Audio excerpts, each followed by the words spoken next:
বন্ধুরা, এটা হচ্ছে বক ফুল। এই দেখুন, এর ভিতরের একটা ইয়ে আছে ডান্ডি মতো, ওটা ফেলে দিতে হবে, দিয়ে ভাজতে হবে। এটা খেতে খুব ভালো হয়। এর নাম হচ্ছে বক ফুল। এই দেখুন, তো চলুন বেছে নিই। এগুলো বাছা হয়ে গেছে, তো এখান থেকে দেখুন এইগুলো বের হয়েছে, এগুলো ফেলে দিতে হবে। এই চামচের ভর্তি করে চালের গুঁড়ো আর বেসন,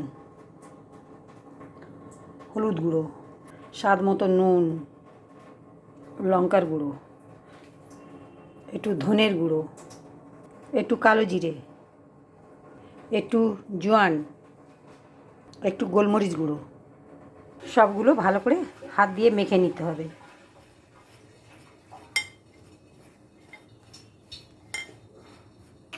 এরকমই হয়ে গেছে বন্ধুরা, দেখুন এই যে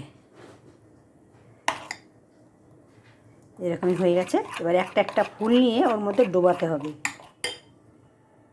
ফুলগুলো এরকম দিয়ে দিয়েছি, এবার ডোবাতে হবে।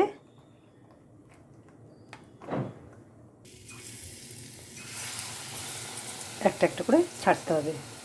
আবারও একটা ছেড়ে দিলাম। এই দেখুন বন্ধুরা, বক ফুলের বড়াগুলো কত সুন্দর হয়ে গেছে।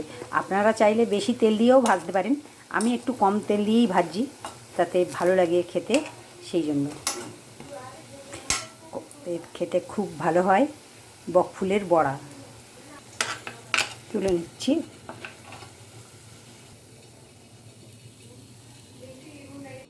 বন্ধুরা দেখুন, বক ফুলের বড়া আর ধনেপাতা দইয়ের চাটনি, এটা দিয়ে খেতে খুবই ভালো লাগে। এটা চা কফি ভালো লাগে, আবার ডাল ভাতের সাথেও ভালো লাগে।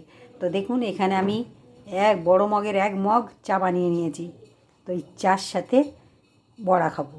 তো বন্ধুরা, ভিডিওটা কেমন লাগলো কমেন্টে জানিও। ধন্যবাদ।